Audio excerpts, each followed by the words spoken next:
Hello hi నేను మీ స్వాతి. మనం ఈరోజు అలసందల వడలు చేసుకుందాము. అలసందలను తీసుకొని నైట్ నానబెట్టేసుకొని పొద్దున మెత్తగా దంచేసుకోవాలి. రోట్లో రుబ్బుకున్న తర్వాత ఉప్పు కారం పసుపు ఇవన్నీ వేసేసుకోవాలి.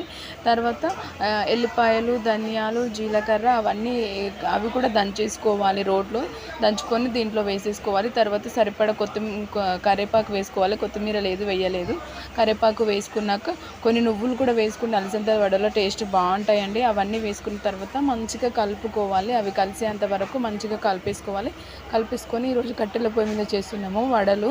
సో కడాయి పెట్టేసుకొని ఆయిల్ వేసేసుకోవాలి. కట్టెల పొయ్యి మీద చేసే గారెలు చాలా బాగుంటాయండి. అవి కవర్ మీద వాటర్ అప్లై చేసేసుకొని కవర్ మీద వడల్లాగా ఒత్తేసుకొని అవి ఆయిల్ వేడైన తర్వాత కడాయిలో వేసేసుకొని మంచిగా కాల్చేసుకోవాలన్నమాట. మంచి క్రిస్పీగా అయ్యేంత వరకు కాల్చుకోవాలి. అంతే, మన అలసందల వడలు రెడీ.